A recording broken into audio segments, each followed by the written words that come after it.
di sini Allah sebutkan qurabi yaumil qiyamah. Apakah di akhirat nanti juga ada kesulitan?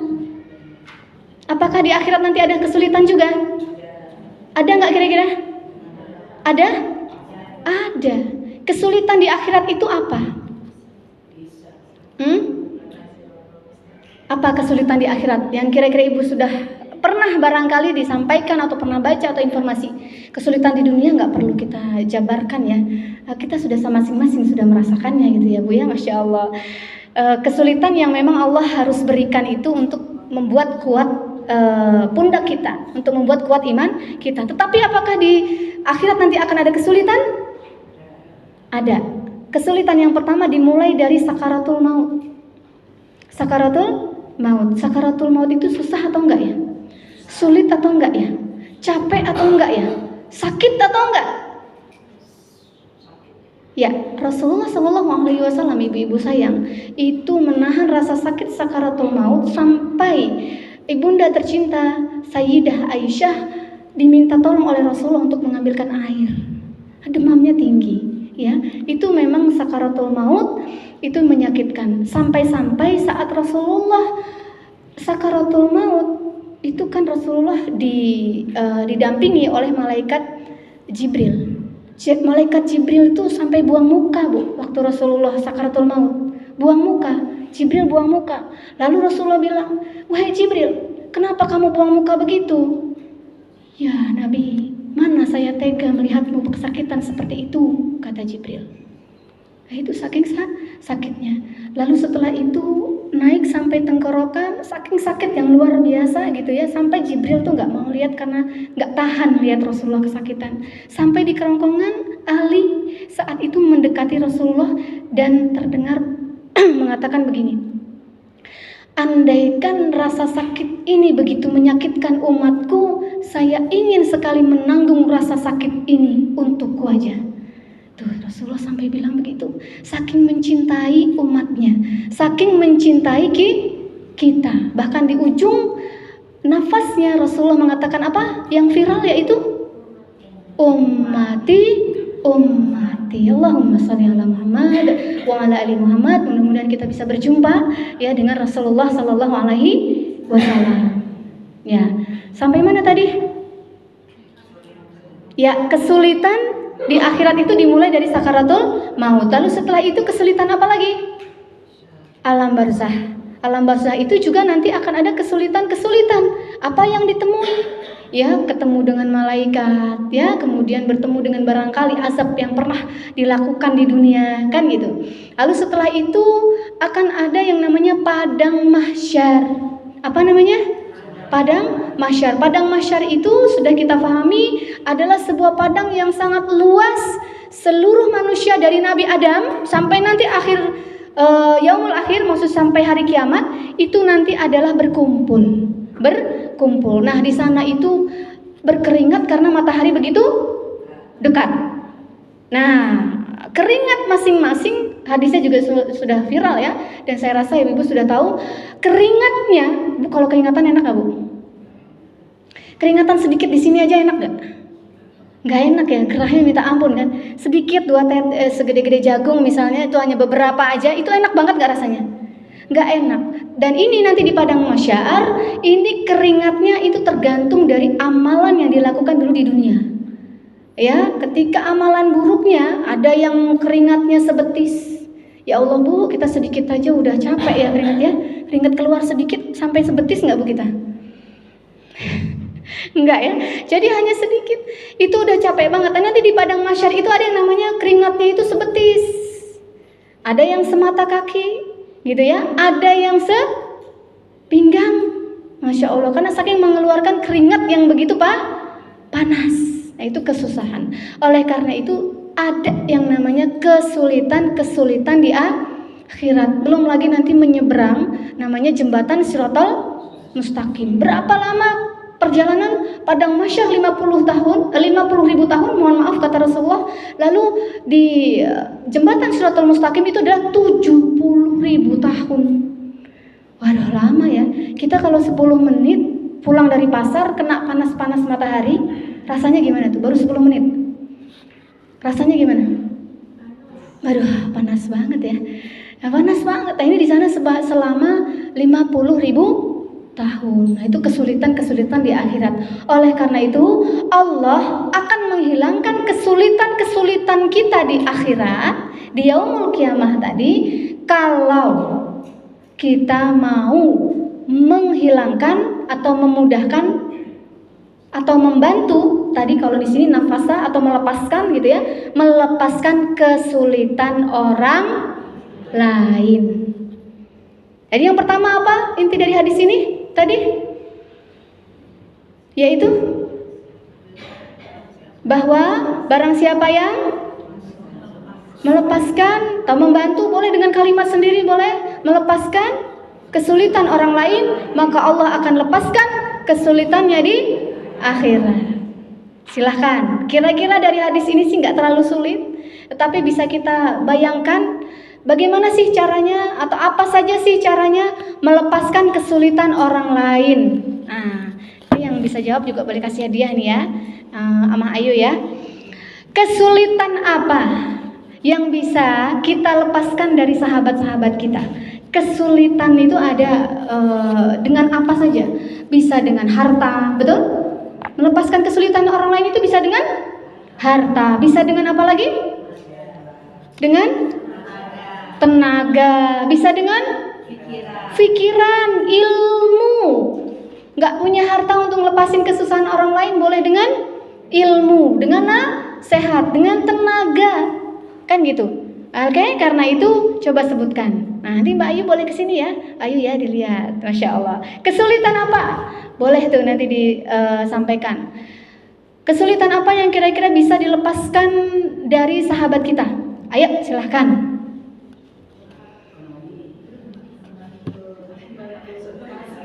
Bu Dina. Boleh angkat tangannya. Silahkan Bu. Bu siapa? Bu Lela, aduh saya tuh belum hafal ini, mohon maaf ya Bu ya, saya tuh baru Bu Dina ya, kemudian Bu Endang gitu ya. Bu Lela. Membantu kesulitan ekonomi. Contohnya, berarti harus realnya nih ya. Realnya apa? Kemudian kasusnya bagaimana? Ya silakan. Membantu anaknya untuk bayar sekolah. Oh, Masya Allah ya, untuk membantu membayarkan sekolah. Sudah pernah belum Bu Lela? Sudah pernah belum melakukan ini? Sudah, alhamdulillah, Masya Allah. Jadi seperti itu, betul Bu Lela.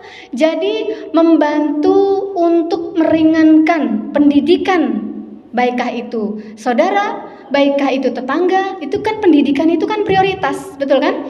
Oleh karena itu adalah bagian dari menghilangkan kesulitan dari yang dia butuhkan. Nah, boleh ya, Bu Lela boleh, ya, Mbak Ayu ya. Kemudian setelah itu apa lagi? Apa lagi? Boleh dengan silahkan. Contohnya? Utang. Masya Allah, betul. 100.000 siapa? Ibu? Ina. Ibu Ina. Hutang piutang. Masya Allah. Menghutangi orang atau orang yang sedang membutuhkan dana, membutuhkan biaya untuk kehidupannya, lalu dia ingin berhutang, kan gitu.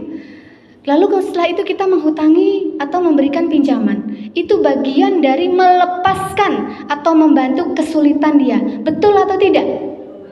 Betul, Bena, Bayu. Jadi betul, itu adalah bagian dari melepaskan kesulitan dari orang tersebut. Nah, itu adalah salah satu bagian dari membantu secara finansial. Yang lain, silahkan. Ya, yang lain. Yang tadi sudah dapat hadiah boleh jawab, tapi hadiahnya satu ya. Boleh. Yang tadi sudah dapat hadiah boleh dijawab juga boleh. Yang lain, silahkan. Yang lain. Kesulitan apa? Atau kita dulu pernah kesulitan dibantu sama orang lain? Oke. Ada yang orang lain kita bantu kesulitannya? Oke. Ya, itu boleh. Yang sudah pernah atau rencana saya mau bantu kesulitannya dia? Boleh. Silahkan. Ya. Lagi boleh? Membantu menyelesaikan masalah secara baik moral maupun materi. Iya, itu moral ya, membantu. Berarti menasehati. Ya, itu tadi dengan cara apa? Dengan cara ilmu. memberikan motivasi. Bagus, jadi nggak harus selalu dengan materi. Dengan tenaga misalnya, apa? Silahkan. Ayo, kita interaktif ini ya. Apa? Ayo silahkan. Ayo Mbak. Ini sudah mau keluar tapi gimana gitu ya. Susunan kalimatnya apa gitu ya. Ayo silahkan, monggo.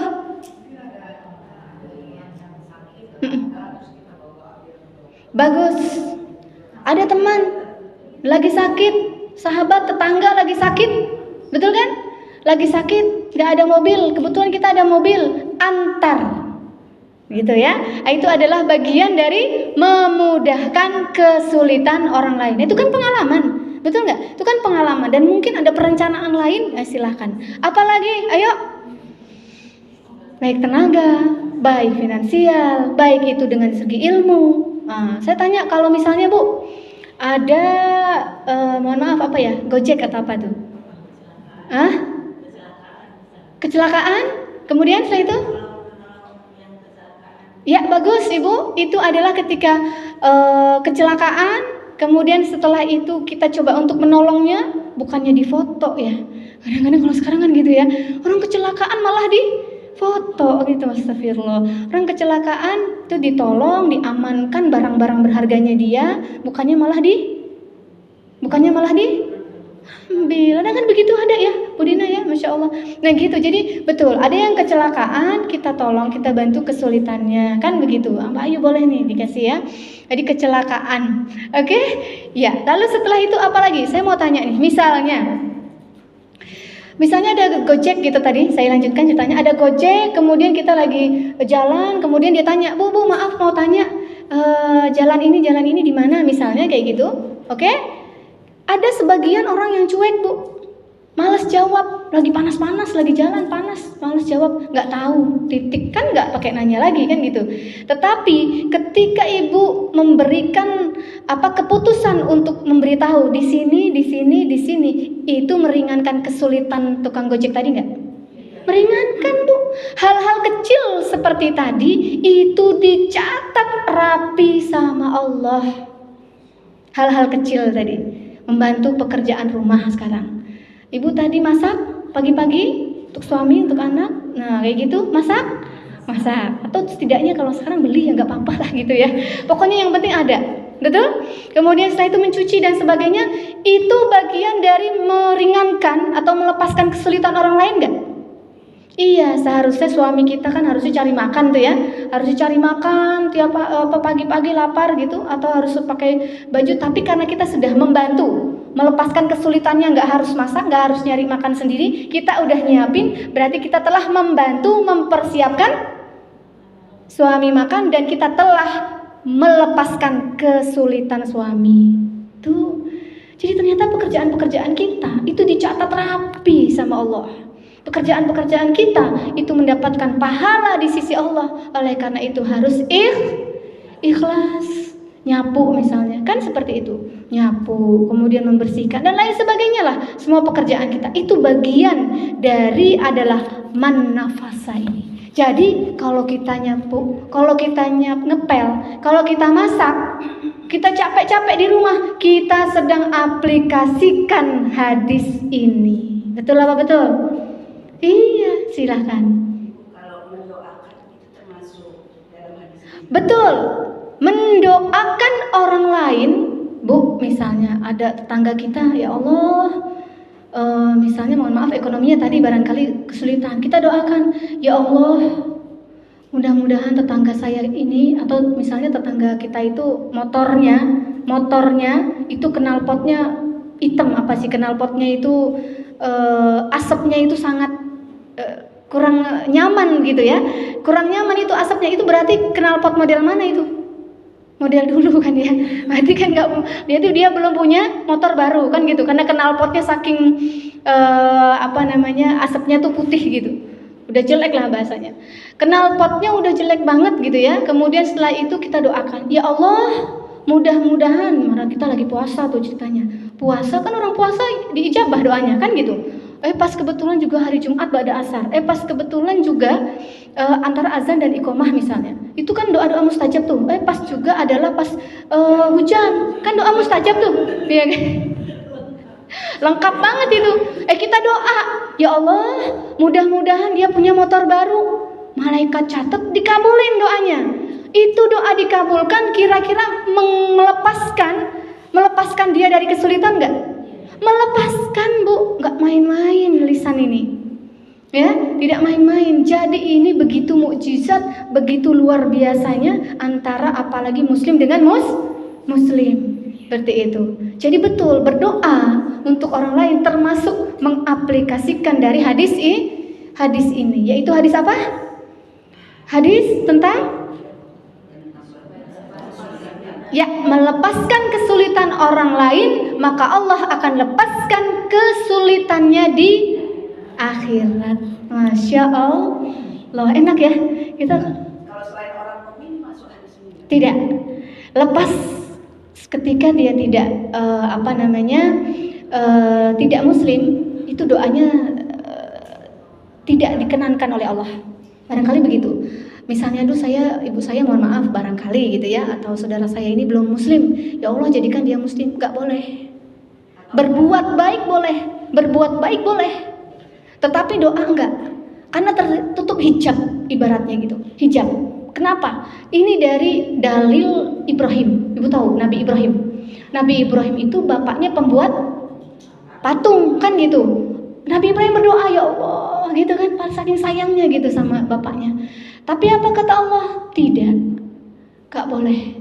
Dengan lembut Allah mengatakan, kamu jangan berdoa untuk ayahmu karena dia adalah bukan bagian dari golonganmu. Kalau doa enggak, tapi berbuat baik wajib. Kalau memberikan piutang tidak masuk juga di sini. Piutang tadi masuk nggak, Bu? Kalau dengan orang muslim. Dengan orang muslim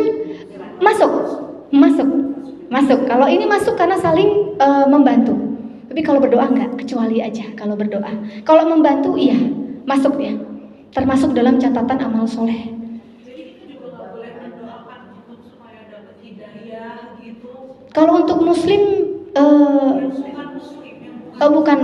Kita bukan muslim, kita berdoa supaya dia dapat hidayah gitu supaya bisa. Iya, jadi sebetulnya mendoakan dia untuk menjadi muslim karena dia sahabat kita gitu ya, karena dia barangkali adalah orang yang sangat dekat dengan kita dan baik banget, tapi kok belum muslim, itu dilarang.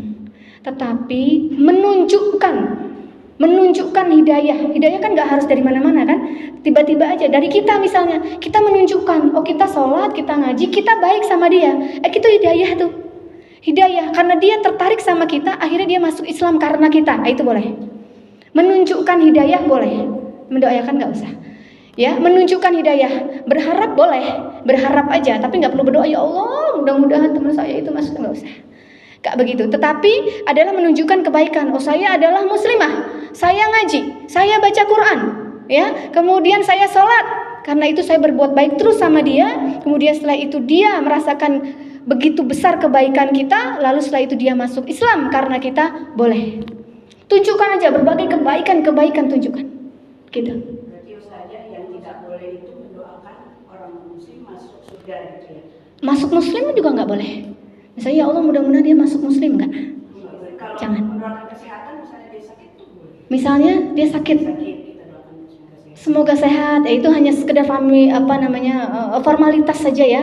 Tetapi secara hubungan vertikalnya itu Allah tutup dengan hijab.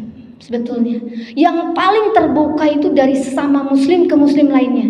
Cepet itu, hijabnya kebuka dengan lebar. Gitu, oke?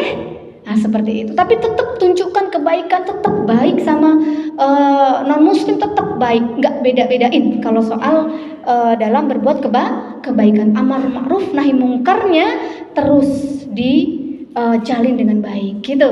Lanjut, Masya Allah. Baik, lanjut ya. Seperti itu. Ikuti saya lagi. Ini juga hampir sama sebetulnya, tetapi sebuah penekanan. Jadi kalau kita minta tolong sama orang lalu 2 kali, atau kita nasehatin 2 kali, berarti itu penting banget kan gitu ya. Ini hanya kalimat diksinya aja, yang dipercantik, tetapi intinya tidak jauh berbeda. Ikuti saya. Waman yassara ala mu'sir yassarallahu alaihi fid dunya wal akhirah. Yassara itu artinya adalah memudahkan. Makanya kita berdoakan, Allahumma yassir wala tu'assir, kan gitu. Ya Allah mudahkanlah ya Allah, jangan persulitkan gitu. Jadi waman yassara, barang siapa memudahkan. Wa itu dan, man itu barang siapa, yassara itu memudahkan. Jadi kalau digabung dan barang siapa yang memudahkan ala mu'sir. Apa mu'sir itu apa? Iya, kesulitan. Siapa yang memudahkan baginya kesulitan gitu ya, di sini objeknya adalah saudaranya, maka lanjutkan lagi, ikuti saya, yassarallahu alaihi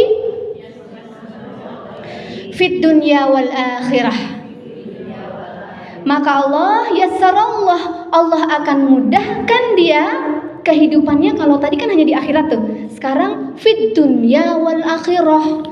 Siapa yang memudahkan urusan orang lain, sahabat muslimnya dia, maka Allah akan yassarallah, Allah akan mudahkan kehidupannya dunia dan akhirat.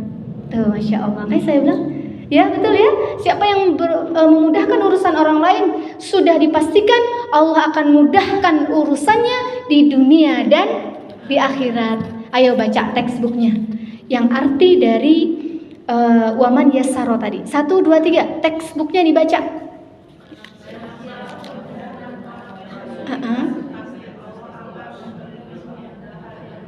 Tuh, Allah akan memberikan kemudahan di dunia dan di akhirat. Oke, sekarang boleh lagi. Kemudahan apa? Atau sebetulnya nggak terlalu jauh berbeda ya. Ini kasih hadiah lagi.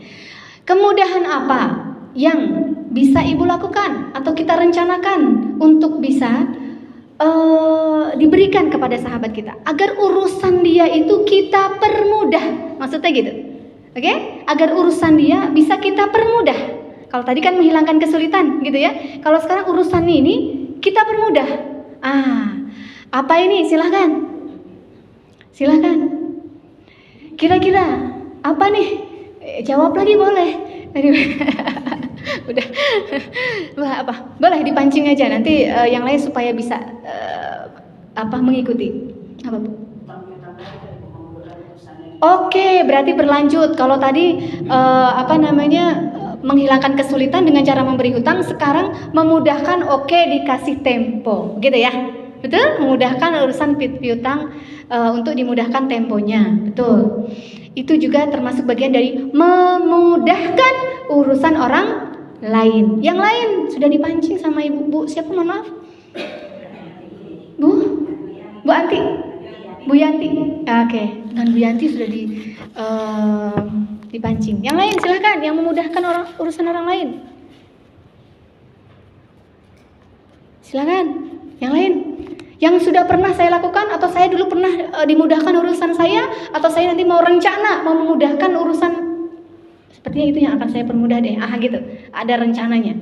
Apa? Memudahkan urusan orang lain. Apa ya? Banyak sih sebetulnya gitu ya. Tapi yang mana yang layak nih gitu ya? Ya silakan Ibu. Ada?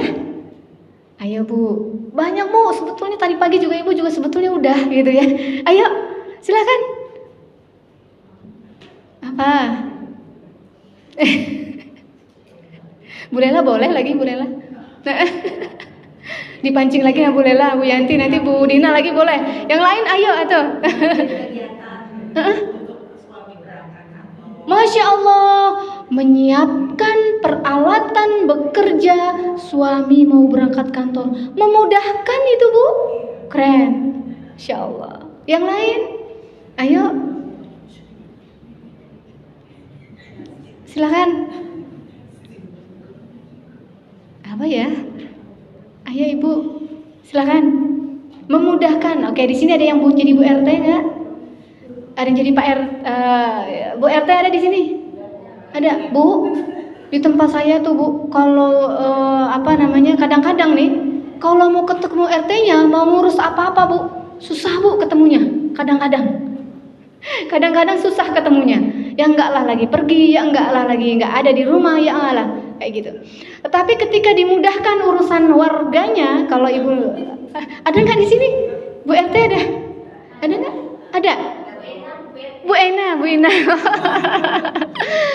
Ina ya, Bu RT ya, Masya Allah. Ini Bu Ina nih nanti. Ya, kalau Bapak nanti Bu Ina, kalau Bapak memudahkan urusan surat menyurat, administrasi yang dibutuhkan sama warga, dimudahkan urusannya, berarti Bapak, Bu Ina, sedang memudahkan urusan orang lain, Bapak sedang mengaplikasikan hadis ini. Dimudah-mudahin aja Bu untuk administrasi itu. Enggaklah sebagai pegawai kelurahan. Ini nasihat ya Bu ya. Nanti untuk anaknya, untuk mantunya, untuk barangkali cucunya yang udah kerja di pemerintahan, untuk mudahkan aja urusan administrasi yang dia sedang amanahkan. Mudahkan aja. Maka itu Allah akan mudahkan pasti dunia dan akhirat. Urusannya pasti dipermudah. Udah timpal balik itu, udah sunatullah itu. Oke, dimudahkan urusan orang lain. Ayo apa lagi?